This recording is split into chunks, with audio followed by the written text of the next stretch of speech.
Ethiopia's Minister of Water and Energy issued a statement on Egypt's hostile rhetoric against Ethiopia over the Nile River and the Grand Ethiopian Renaissance Dam. The statement noted that Egypt's colonial era mindset has led to the pursuit of a failed and misguided policy of undermining Ethiopia instead of nurturing collaboration. Ethiopia, which is the source of 85% of the Nile River and the origin of the mighty Abyei River, is on the path to prosperity. The statement added, underlining that Ethiopia will not be pressured or cowed with abandoning its right to utilize the Nile to meet its water needs. It underscored that Ethiopia's rise is a reality that cannot be reversed despite all the conspiracies, proxy troubles, and ill-conceived attempts of its adversaries. Egypt's skewed interpretation of Africa's solidarity is evident in such statements. The statement further noted, elaborating in this limited view of solidarity, Nile Basin countries are portrayed as recipients of symbolic Egypt assistance and to be content with modest initiatives like a water well here and solar panel there. Egypt has intensified its hostile rhetoric against Ethiopia over the Nile River and the Grand Ethiopian Renaissance Dam, and the latest manifestation of this belligerent approach has been at the gathering routinely used to advance Egypt's unlawful and hegemonic ambitions over the Nile River, it reads. In a high-level speech during this event, Egyptian officials claimed that Egypt has exhibited Africa's solidarity by extending a helping hand to its brothers, the continent, particularly the Nile Basin countries, by implementing development projects that include drilling solar-powered groundwater wells and establishing rainwater harvesting facilities. The statement says this outdated and insufficient notion of solidarity no longer aligns with the realities and aspirations of the African continent. Genuine solidarity requires acknowledging the right of all nations and peoples to development. This in turn requires recognizing the legitimate right of all riparian countries to utilize the Nile fairly and equitably as shared resource, the ministry noted. Egypt's colonial era mindset has led to the pursuit of a failed and misguided policy of undermining Ethiopia instead of nurturing collaboration, the statement stressed.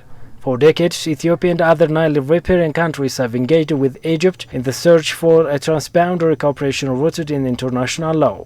Egypt has never negotiated in good faith, both during the trilateral negotiations on the first filling of the dam and the annual operation of the Grand Ethiopian Renaissance Dam, and the negotiations for the agreement on the Nile River Basin Cooperation Framework, which is the only basin-wide treaty of the Nile River Basin, the statement recalled. It added, oblivious to the needs and rights of the other riparian states, Egypt continues its effort to impose its claim of a historic right emanating from its self-serving colonial era dealings. Egypt also attempts to reinforce its claim of historic rights with numerous illegal, reckless, and water-wasting practices, including out-of-basin water diversion without any consultation with or notification to other riparian states. Unlike other regional issues where Egypt is the mediator, the belligerent, and the culprit, the Nile portfolio can only get resolutions through direct engagement with the concerned parties.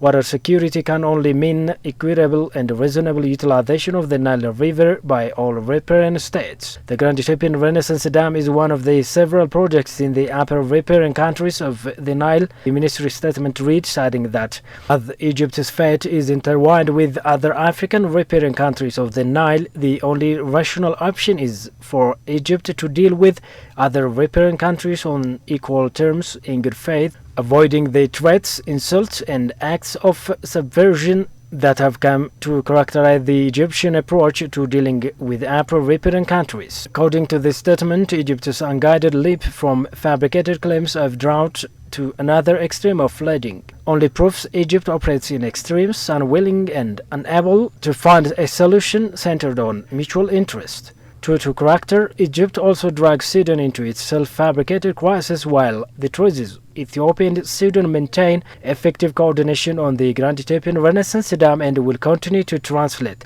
their brotherly ties to the shared development of their people. The statement concludes, as a country with a long experience of constructing and operating hydroelectric dams, it upholds the highest level of professional standards in the management of its dam, including the GERD. Ethiopia's Green Legacy Initiative, afforestation drive, and its salutary effect on the GERD are lessons Egypt should draw from. Ethiopia continues to choose diplomatic means and friendly relations with Egypt, has never initiated diplomatic spat or issued unwarranted bellicose statements, the Minister of Water and Energy statement stressed.